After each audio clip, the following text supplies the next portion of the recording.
진짜 책의 순기능. 이 책 읽고 정말 좋은 새로운 습관이 생겼습니다. 이거는 진짜 시리즈로 모아야 돼. 심지어 표지도 예뻐.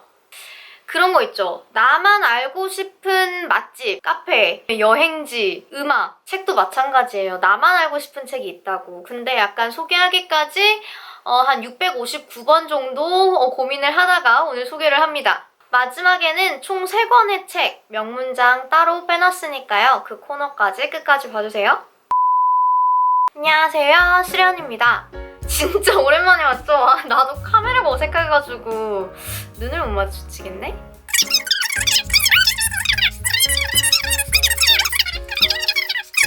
이런 생활을 반복하다 보니 벌써 8월이네요. 너무 늦게 와서 정말 죄송합니다. 혹시라도 기다리셨던 분들 있다면 진짜 8월부터 다시 정신 차리고 열심히 책 소개를 하도록 하겠습니다. 8월이면 다들 휴가철이셔가지고 해외를 못 나가니 국내를 많이 가실 테고 아니면 호캉스나 그냥 집에서 휴식을 취하시는 분들도 되게 많으실 텐데요. 그런 분들을 위해서 1탄에 이어서 2탄 제가 진짜 분야별로 소개하고 싶었던 책들 이제부터 소개 시작합니다. 진짜 최 작가님 그리고 제가 진짜 좋아하는 작품 리스트가 있거든요. 거기에 추가된 아주 아끼는 게 있는데 뭐 한 몇백 번 고민을 하다가 이걸 풀어 마라 이러다가 결국 풀었어요. 그러니까 끝까지 봐야 됩니다. 첫 번째 책 소개합니다. 짜라잔.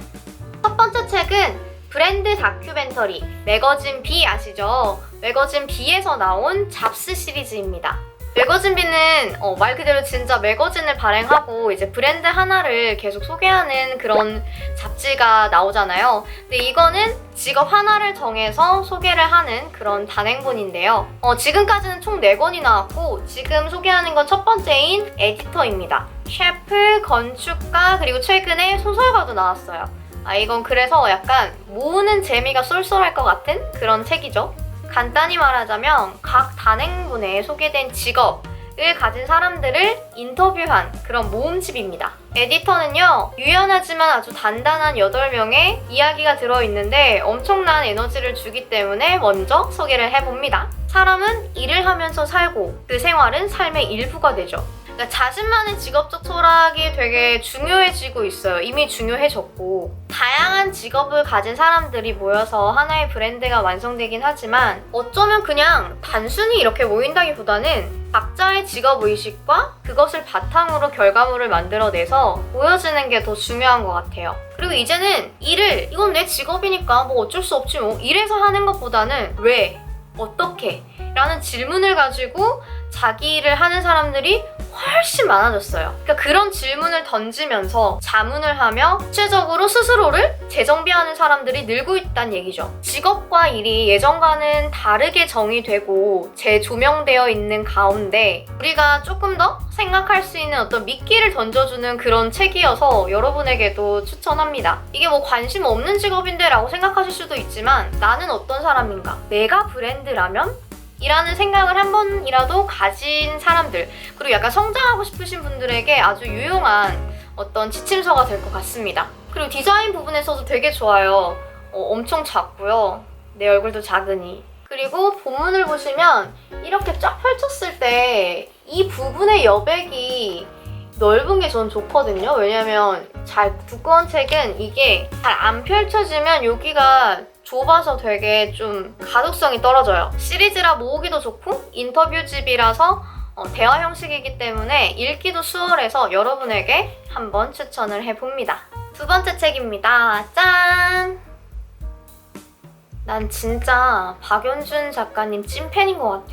제가 유튜브에서 작가님 책을 진짜 거의 다 소개한 것 같아요. 시인이긴 한데 산문집이 어마무시하게 좋다는 것도 함정이고 이거는 올해 초에 나왔던 작가님의 오랜만에 산문집 신간이고요. 저는 4월 달에 다 읽었습니다. 역시나 접은 페이지가 너무나 많고요. 찔치면서 저에게 되게 긍정적인 에너지를 많이 준 책입니다. 이 책을 읽고 난 후에 제가 되게 좋은 습관 하나가 생겼어요. 바로 행복일기를 쓰는 내용인데 제 유튜브 영상을 보시면 아시겠지만 저는 고등학교 때부터 10년 동안 계속 손으로 일기를 쓰고 있는데 그 일기장 말고 하루에 행복했던 일, 내가 조금이라도 웃고 조금이라도 기뻤고 보람을 느끼고 그러니까 긍정적인 감정을 느꼈던 어떤 사건, 일에 대해서 이렇게 막 쓰고 있어요. 지금 뭐 3개월 정도밖에 되진 않았지만 그래도 그걸 읽으면 되게 내가 이런 것도 좋아했구나, 이럴 때 되게 행복하구나 라고 생각을 하면서 기분이 좋지 않거나 좀 우울할 때 그걸 참고하면서 내가 내 자신에게 기분 좋게 해주는 목록이 돼버린 거죠. 작가님은 예나 저나 똑같으신 것 같아요. 진짜 꼰대가 아니라 옆집 언니, 막 진짜 고향 언니, 진짜 완전 친한 언니가 나에게 카페에서 커피 마시면서 대수롭지 않게, 아무렇지 않게 막 내 앞에서 제잘거리면서 얘기를 해주는데 그게 그냥 진짜 한 귀로 듣고 흘릴 수 있는 얘기가 아니라 그런 사소한 일에서도 어떤 깨달음을 얻고 나의 사고방식 그리고 앞으로 어떻게 지내고 어떤 마음가짐을 가져야 할지에 대해서 좋은 영향을 줬던 이야기들이 정말 한가득합니다. 그리고 진짜 작가님처럼 그걸 실천하고 싶은 욕구도 생겼어요. 이게 진짜 완전 긍정적인 영향을 주는 사람이죠. 진짜 마음 따뜻하게 하고 막 미소도 짓게 만드는 그런 에세이거든요. 그리고 자존감을 높여주고 자신을 사랑하는 법을 되게 다정하게 알려주십니다. 저도 약간 자존감이 좀 낮은 편이고 평소에 좀 나를 아끼는 법을 잘 모르는 사람 중에 하나인데 좀 많이 도움이 됐습니다. 여러분 휴식할 때 시원한 커피에 뭘 모일 한 건 어떠세요? 드디어 마지막! 진짜 제가 아끼는 책이에요. 이거 진짜 소개할까? 진짜 나만 알고 싶은 게 분명히 있다고요. 근데 저는 작가님이 한 권이라도 더 책을 많이 파셔서 더 작가로서 글도 많이 써주시고 책도 빨리 내주시고 승승장구하시라고 조금이나마 도움이 될까 하여 제가 이렇게 리뷰를 남깁니다. 바로 이 책입니다. 자, 바로 이현호 시인의 책 2권인데요. 첫 번째 시집이 바로 라이터 좀 빌립시다. 두 번째 책이 아름다웠던 사람의 이름은 혼자라는 시집입니다. 둘 다 문동에서 나왔어요. 이게 진짜 둘 다 좋아요. 그런데 더 좋은 건 뭔 줄 아세요? 이 시집이 작가님에겐 시리즈물이에요. 제가 순천 책방에서 이현호 시인의 이 책을 발견했어요. 근데 작가의 말을 봤는데 와, 나 기절할 뻔했잖아. 이게 뭐냐면요, 안쪽에 보면 이런 말이 있어요. 하나의 가슴에 두의 심장이 뛴다. 그 다음은 3개까지 나와 있잖아요. 근데 이 두 번째 시집에 바로 또 돼 있어. 진짜 못살려. 보면은 첫 번째 문단이 아까 이어진 거고 그리고 두 번째 문단이 그 하나, 둘, 3개를 4개. 어떻게 이러지? 다시 읽어도 좋다. 많이 사랑해요. 이게 보니까 작가님의 인터뷰까지 제가 다 살펴봤어요. 이 시집에 흐름이 있다고 하네요. 그러니까 첫 번째가 이제 만남에 대한 이야기라면 이 두 번째 시집은 만나고 난 이후의 이별, 그러니까 만남이 끝난 거죠. 그리고 이제 세 번째가 이별 후에 그 후의 이야기인데 그게 아직 안 나왔어. 언제 나올 거예요, 작가님? 그래서 약간 잊히는 과정을, 감정을 담아서 이제 다음 시집을 이제 쓰고 싶다고 인터뷰에서 하셨는데 곧 나오겠죠?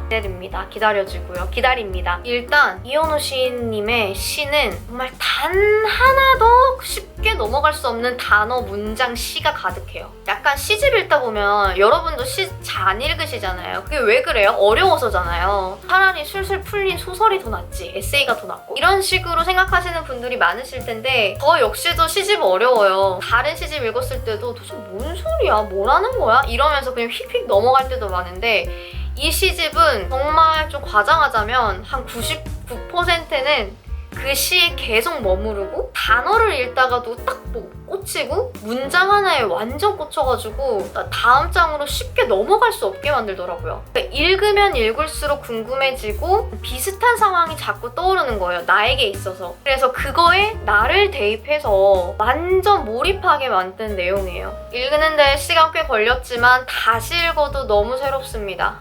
개인적으로 저는 이 두 번째 시집이 더 좋았는데요. 바로 마음에 대해서 더 치밀하게 고민하고 더 끈질기게 움켜쥐고 생각해서 쓴 시 같았어요. 특징은 비문이 많거든요? 근데 비문이 많아도 뒤에 해설이 이렇게 나오는데 그걸 읽으면 하고 또 다시 그 비문 있는 시를 읽으면 평생 소장하고 싶을걸요? 그리고 되게 요즘 삶이 각박하잖아요. 코로나라서 경제적으로도 너무 어렵고 마음적으로도 너무 답답하고 육체적으로도. 그러니까 그런 삶 속에서 되게 잊고 지냈던 어떤 마음이 스물스물 올라오면서 저와 정면으로 마주할 수 있는 어떤 시간을 건네줬던 책이 아니었나 싶습니다. 진짜 많이 아끼는 책이고요. 아끼는 만큼 아끼는 사람들에게도 진짜 마구마구 선물해주고 싶은 그런 시집입니다. 자, 이렇게 총 3권의 책 다 소개를 해봤고요. 여러분 명문장 되게 중요하게 생각하시죠? 저도 그래요.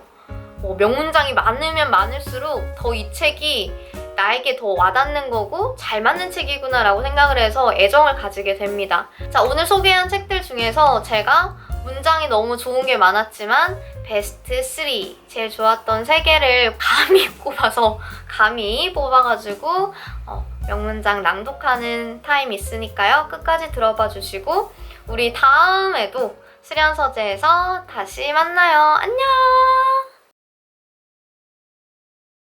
이 시대의 직업은 전문가나 타고난 재능, 돈벌이로 설명하기에 부족합니다.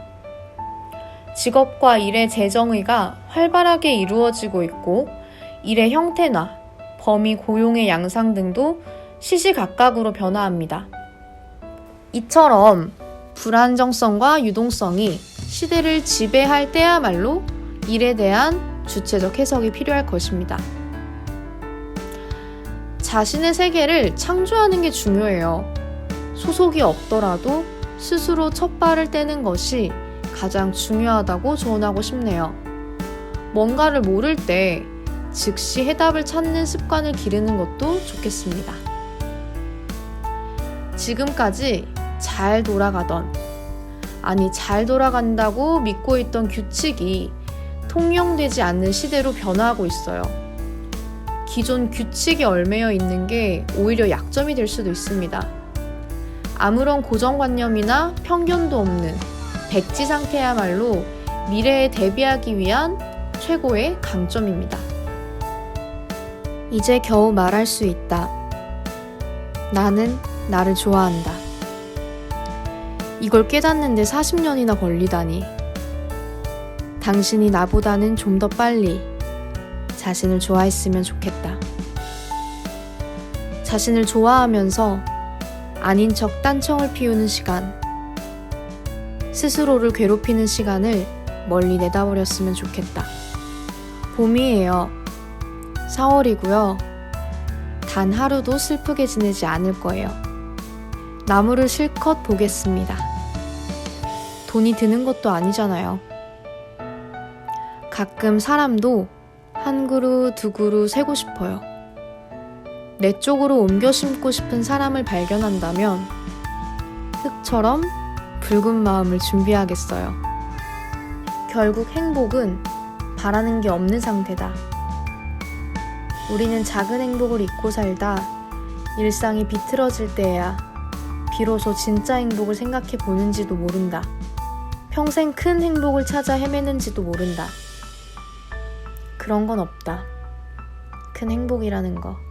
행복에게 덩치가 있다면 분명 아주 작을 것이다. 눈 밝은 사람만 찾을 수 있을 만큼. 무엇보다 행복은 바라기보단 찾기에 가깝다. 찾아내고 감사하기. 이 지독한 감기에서 노연하면 다시 행복일기를 써야겠다. 울고 있는 널 보지만 않으면 여전히 사랑할 것 같은데 속내에 혼자 남는 울음이 없도록 힘써 울며 남김없이 너는 젖는다. 사랑은 서로의 마음속에 짐승을 기르는 일이었다고. 당신도 과로처럼 외롭구나. 표정이 흘러내리지 않도록 누군가 두 손에 내 얼굴을 담아주면 좋을 텐데 사람이 볼 수 있는 자기 표정은 눈물뿐이야. 알고 있지? 3,500원어치만큼 하늘이 밝아 있었다. 슬픔을 화폐로 쓰는 나라가 있다면 우리는 거기서 억만장자일 거야.